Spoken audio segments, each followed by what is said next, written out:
When I stepped into the 19th floor conference room at Brightforge, I expected a quiet handshake, maybe a ceremonial signature and a modest acknowledgement of the 14 years I had just etched into silicon and syntax.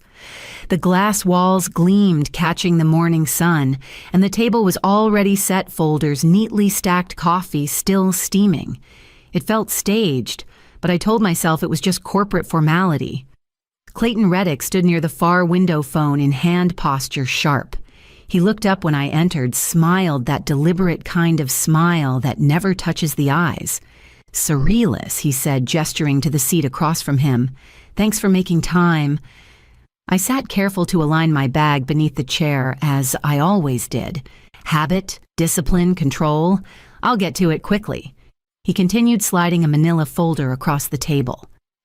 "Effective immediately, your position is being dissolved. Strategic realignment." My gaze dropped to the page. It was all there. Boilerplate phrases, severance breakdowns, intellectual property reminders.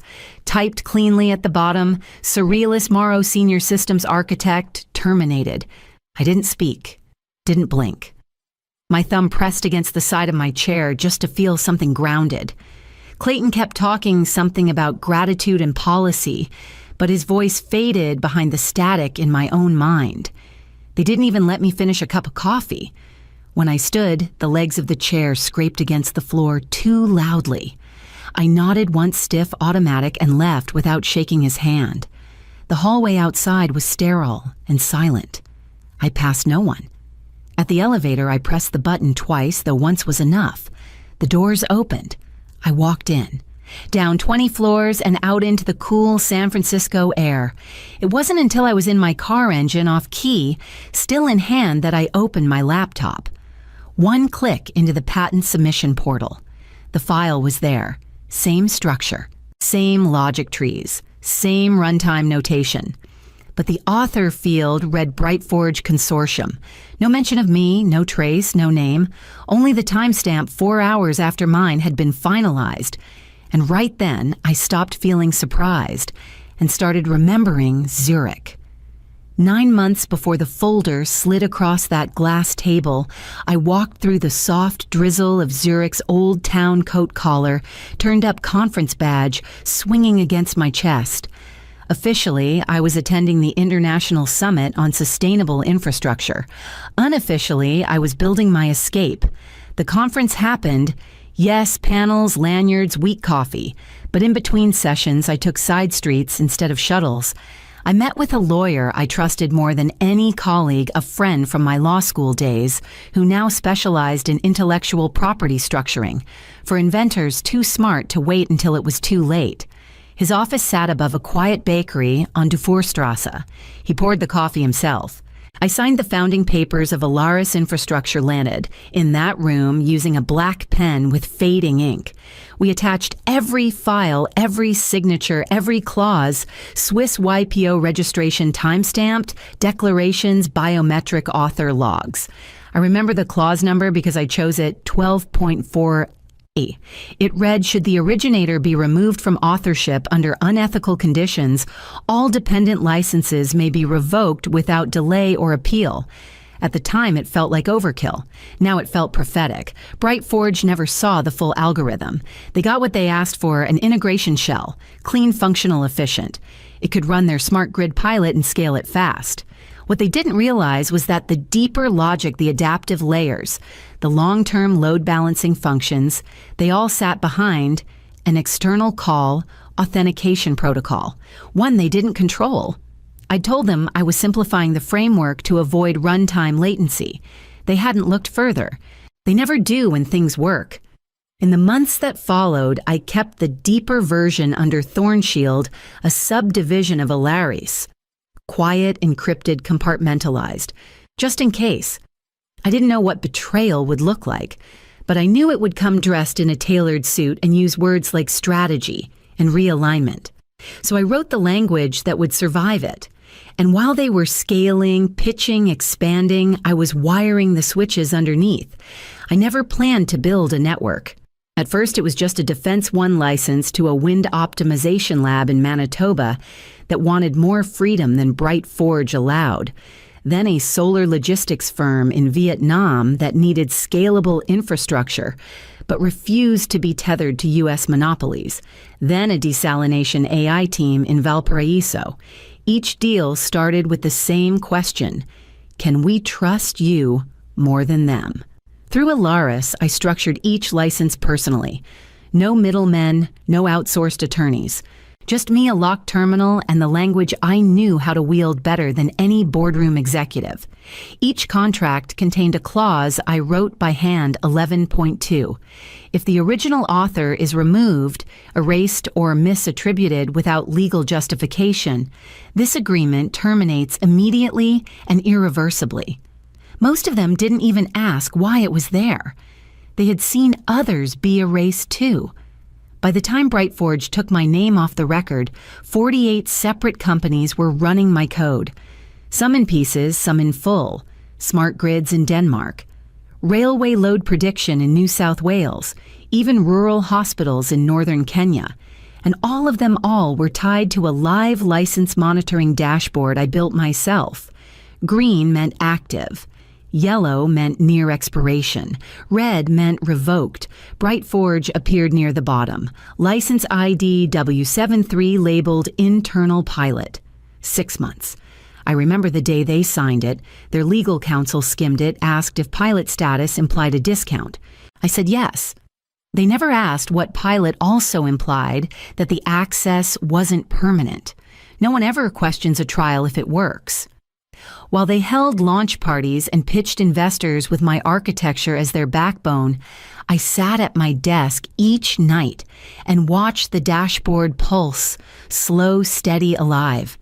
I wasn't waiting for collapse. I was designing it. And when it came, it wouldn't be loud. It would be clean, executable, logged in triplicate. I minimized the window and opened my encrypted inbox. The first flag had just arrived. 7 days after the folder, I received a message from an address I didn't recognize. No subject. No greeting. Just a file attached with a single note. You didn't get this from me. The sender was Rowan Beltran, a junior paralegal I barely remembered from my time at Brightforge. Always quiet. Always watching. He used to bring 2 pens to every meeting and never lost either. I downloaded the file, opened it. A boardroom recording, crackling audio, familiar voices. Clayton's voice, polished and confident, came through clear. The optics are clean. She's gone. File it under Brightforge and move forward. If she speaks up, bury her in paperwork. No anger rose in me. Not yet.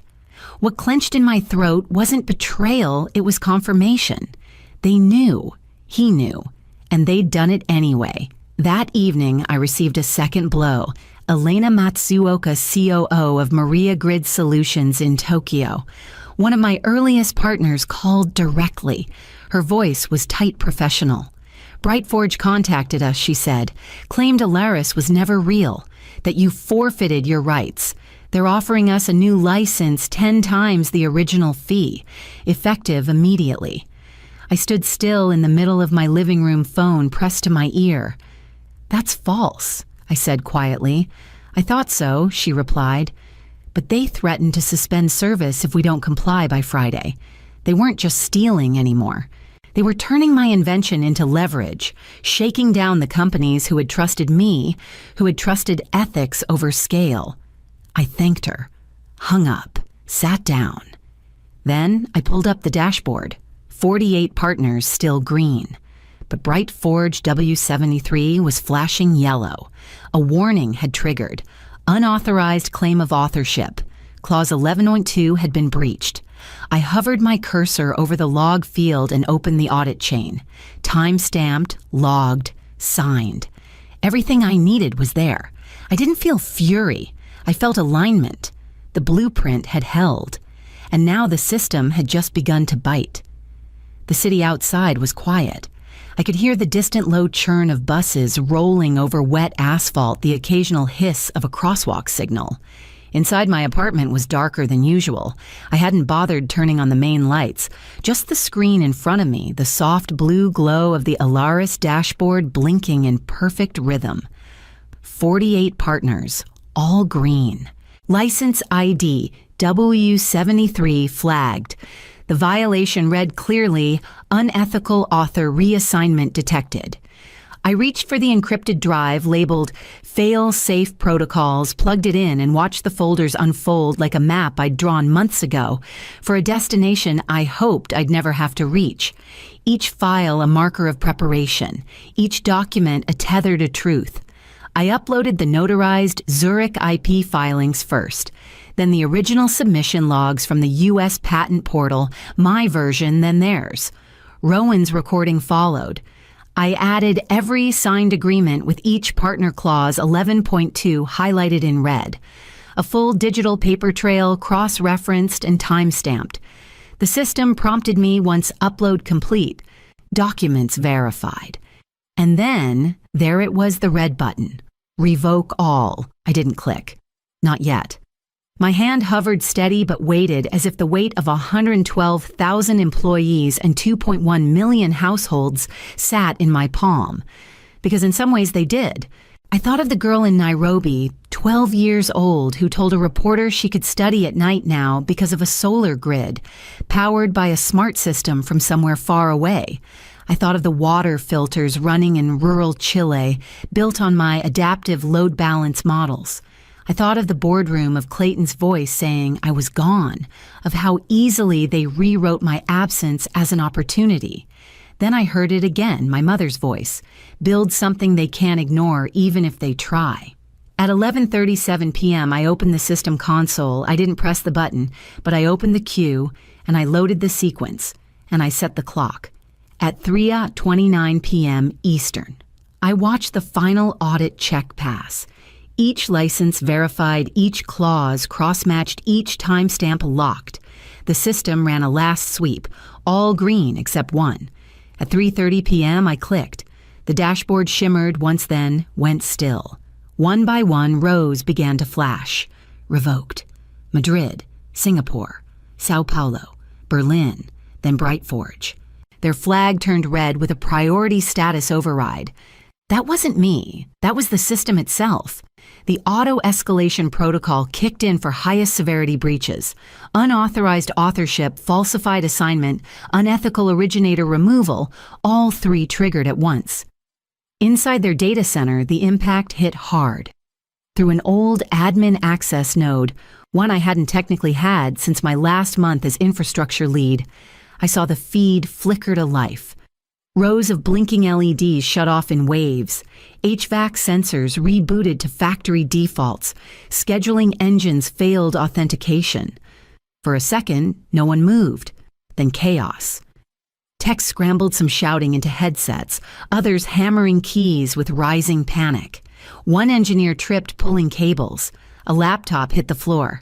At the center of it, Clayton Reddick stood frozen, jaw clenched, hands open, watching everything fall silent. And I sat still in my apartment, the glow of the dashboard soft against my skin. I didn't smile. I didn't cry. I breathed. My inbox lit up in pulses. Zurich, Tokyo, Quebec City. We understand the situation. Please advise reinstatement procedure. We support your authorship and await guidance. Respectfully requesting path forward. Not one demand. Not one denial. Only acknowledgement. No one argued what had just happened. They had always known the system didn't belong to Brightforge. They just waited to see if I'd fight for it. I opened the new inquiry tab and began tagging requests for prioritization. Then I received an encrypted message from Alaris Legal. Subject urgent request for purchase. Thorncore algorithm.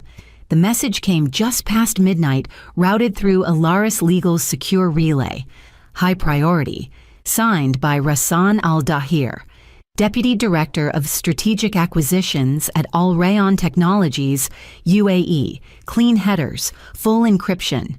No hesitation in tone. They weren't asking for licensing terms. They wanted to buy it everything. $3.5 billion all cash. Immediate transfer. Exclusive rights. It was the kind of offer designed to silence resistance, the kind people say yes to even when their conscience twitches. On paper, it solved everything.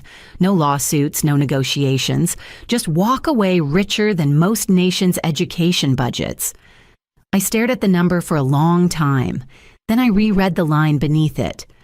With us, your technology will be protected, never diluted, never stolen. You've proven your leverage. Let us amplify it. My hand hovered over the keyboard. It wasn't greed holding me back. It was memory. The first time I ran that algorithm wasn't for profit. It was to keep a pediatric ward in Detroit from losing power during a rolling blackout. The code pulsed like muscle-responsive, balanced human, and it worked. The hospital stayed lit. No child missed a breath. I hadn't written that algorithm to get rich. I'd written it to matter. I replied simply, I didn't build this to be bought. I built it so no one else would be stolen from. 10 minutes later, his response came through. Then you've already won. But if you ever change your mind, the door remains open. I closed the tab, exhaled slowly, and minimized the window. The silence in the room felt heavier than usual, but not oppressive, earned.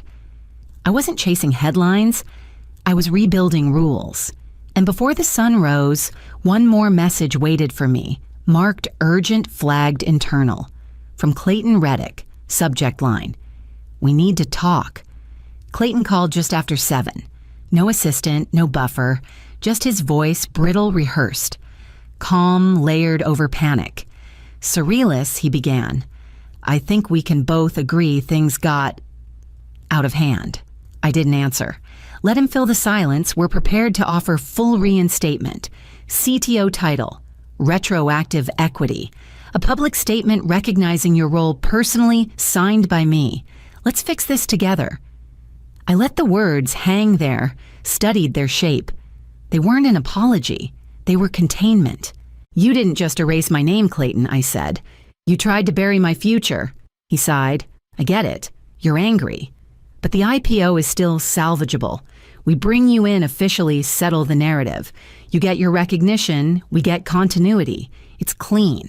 No, I said. He scoffed. Come on, Surrealist.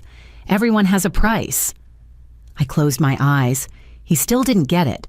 Still thought this was about negotiation, about leverage. I'm not for sale, I said evenly. But your illusion is. There was a beat of silence before he spoke again. Quieter, meaner. You'll tank everything. Your name will be tied to the destruction of hundreds of contracts. I didn't write the clauses, Clayton. I enforced them. I ended the call. Not abruptly, not with drama, just a click, clean and final. Then I opened a blank document and began to write. Open access release for the dignified use of innovation. I drafted the principles clearly, non-exclusivity. No ownership claims a requirement to honor originators by name. The algorithm would be made available to governments, nonprofits, researchers, and builders who pledged to protect the integrity of ideas. It wasn't a press release.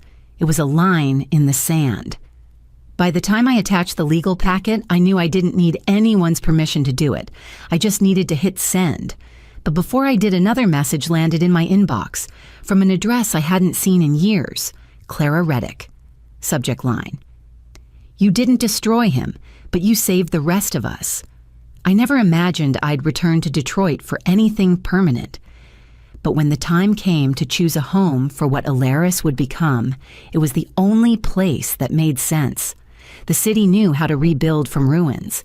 It understood erasure. It understood reinvention.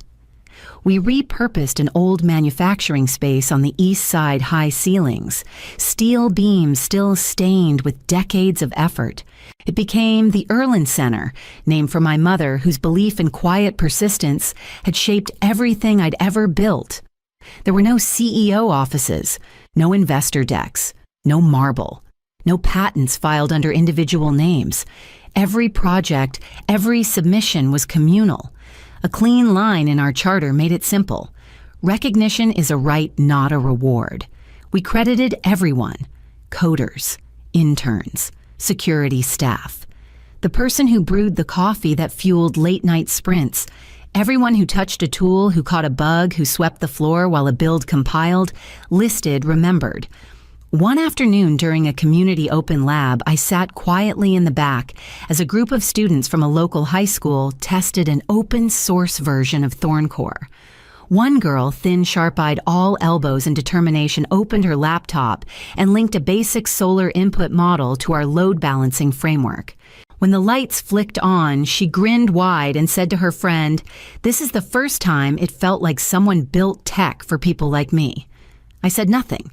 She didn't know who I was, and I didn't need her to. That was the whole point. It wasn't my name that mattered. It was that she had space, tools, permission. The real legacy wasn't the algorithm. It was the freedom that surrounded it now. When I left the lab that evening, the sun was sliding behind the old auto-line towers, painting long shadows on the street. On my desk in the office, an envelope waited, no logo, just my name written in a careful, deliberate hand. Inside a single page. Dear Miss Morrow, my name is Clara Reddick, and I wanted to say thank you for everything you've made possible. The letter was written on unlined cream paper, folded crisply in thirds, the ink just barely smudged in the corner where a hand might have hesitated. It had no logo, no postmark that told me where it came from, only my name written carefully in blue ink on the front. Inside, the handwriting was steady. No loops of apology, no overwritten words. Dear Ms. Morrow, you don't know me, and I don't expect you to answer. But I needed to write this. My name is Clara Reddick. I'm Clayton's daughter. What you did didn't ruin my father. He ruined himself. But what you did gave people like me, girls who build things in the background, a way to believe that justice is still possible, even when power says it isn't. Thank you for not staying quiet. Thank you for showing us we don't have to. I read it twice, then folded it gently and slid it into the top drawer of my desk next to a faded photograph of my mother and the blue scarf she knitted during chemo. She never met Clara, but she would have understood the weight of that letter. I opened my laptop. The cursor blinked in a blank headline field waiting, and I wrote, "Innovation is not property. Ethics is not a brand. This algorithm belongs to everyone who respects its origin." There were no bullet points, no quotes, no footnotes, just the truth delivered plainly. I clicked send. It didn't trend. No headline flashed. No alert lit up on anyone's feed. But I knew what I'd done. I hadn't ended a company. I hadn't dethroned a man. I had changed the default. I closed the laptop and looked out across the lab floor. A group of students stood around a table arguing over solar routing protocols and laughing in the gaps. One of them had drawn a sketch of the ThornCore layout on a whiteboard, added notes in purple marker. They didn't know who I was, and that was exactly right.